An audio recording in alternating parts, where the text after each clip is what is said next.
Hello friends, today we have brought you the story of the film The Wrath of Becky. If you like the video, please subscribe to our channel, like the video, and don't forget to share your views in the comments. This is Becky, who is 16 years old. In the previous part, her father was killed by 4 neo-Nazis. Now, 3 years later, she is being sent to live with her foster parents, Ted and Alice. She also has her dog, Diego, with her. She is impressed and happy to meet her parents and is talking to them with a lot of love after hearing their caring words. An evening after a good family dinner, her mom is wishing her good night, and Becky responds with a heartfelt good night, Mom, making her mom very happy. However, once the door is closed, Becky's behavior changes, as if everything she's been doing so far is an act to become a good girl. She runs away with Diego and the story progresses to show that she can't stay in any foster home and always ends up running away. She encounters the Nazis and,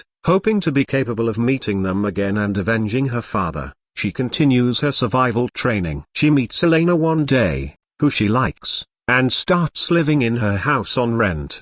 By now, she's working at a cafe, and Elena sees her as a responsible girl, not asking any questions about her past. Everything seems to be going fine, but Becky can't move past the memories of her parents and their tragic deaths, leading to nightmares and sleep difficulties.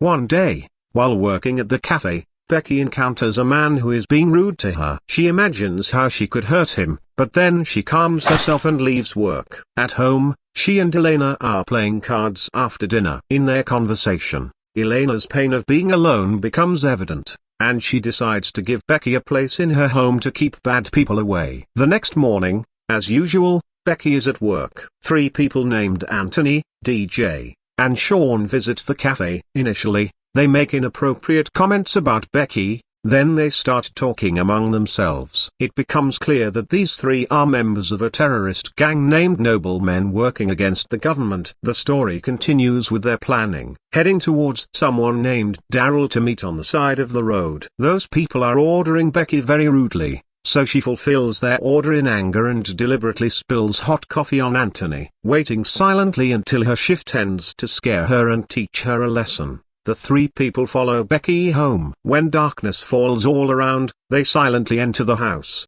Becky, hearing their footsteps and movements, steps out of her room, but Anthony grabs her from behind, trying to cover her mouth. However, her dog Diego hears her and rushes to save her, but DJ attacks Diego. Hearing the commotion, Elena arrives with a gun, asking them to leave Becky or she'll call the police. Upon hearing that Elena will shoot, Anthony shoots her in the head. Seeing Elena's death, Becky confronts the gang and passes out after hitting a wall, taking Diego with her. The next morning, after regaining consciousness, Becky is deeply saddened and furious upon seeing Elena's body. She contemplates bringing someone from Elena's family to find out more about her, but then realizes that Elena wanted to keep them away, fulfilling her final wish. She's determined to find Diego and avenge Elena's death. Meanwhile, on the other side, Anthony, DJ, and Sean have reached Daryl's location, where Anthony is suggesting to forget about the incident from last night. However,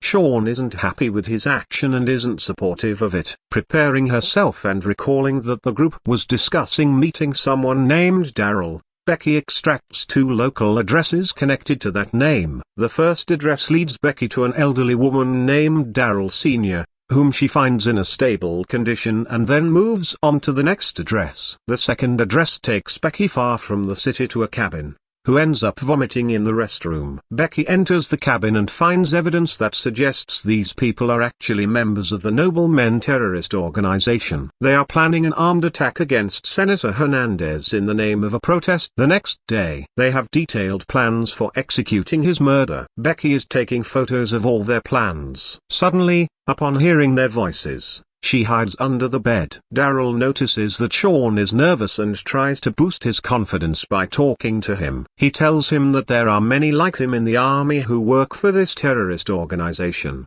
and it's a large syndicate. Daryl tells Sean that he can relax because he will not only receive money from this but also get the women he desires, as this organization can take care of everything. Daryl returns to the table with the others, holding drinks in their hands. Hearing the doorbell, He goes to check and receives a phone call that Becky is using to taunt all the men, letting them know that she won't let them go for what they did. With Becky's arrival, Anthony, DJ, and Sean are forced to admit to Daryl in front of the others about their involvement in kidnapping Becky's dog. However, they still remain silent about Elena's murder. Daryl sends Anthony to capture Becky, who is leading him into the jungle towards a pit she has prepared. She then traps Anthony in a net, pointing a gun at him, and shows him a grenade and a gun. Seeing these weapons, Anthony informs her that her dog is alive and with them. She again presses the doorbell and traps Anthony outside, and sets up a device that activates as Daryl tries to open the front door,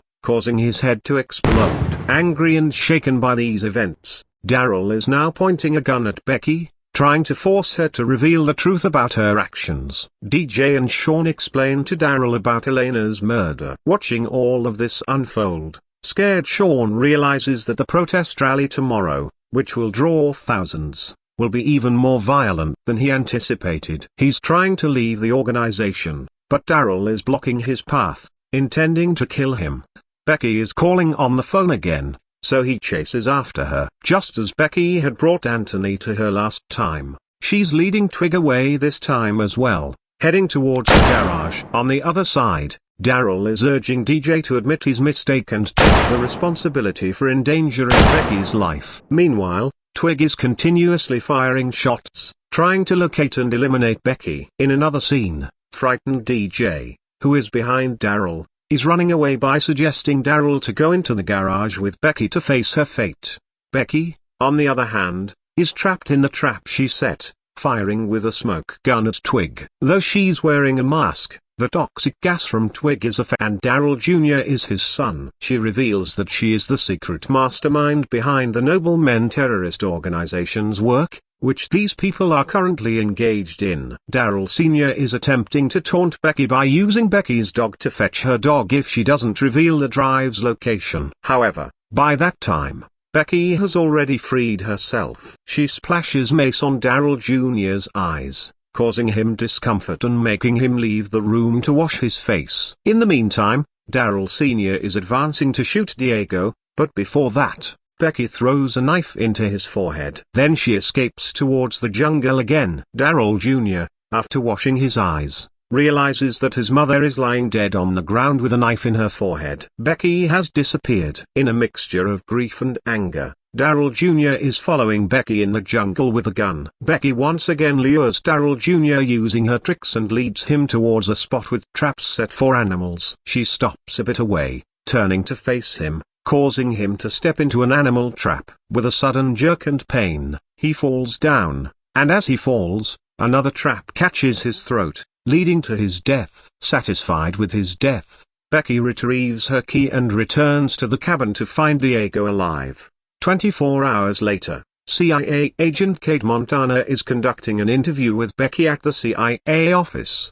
Despite Becky's young age, Montana is impressed by her ability to single-handedly eliminate a nobleman cell and deliver all the information from the drive. Agent Montana offers Becky a chance to join the CIA, and Becky accepts. Montana asks Becky if she is ready to find out whose Nazi key it is. Meanwhile, DJ is shown trying to fix his truck after it broke down. Behind him, dressed in a black suit, Becky appears in an official law enforcement vehicle, holding a rocket launcher that she uses to launch rockets at DJ and his truck.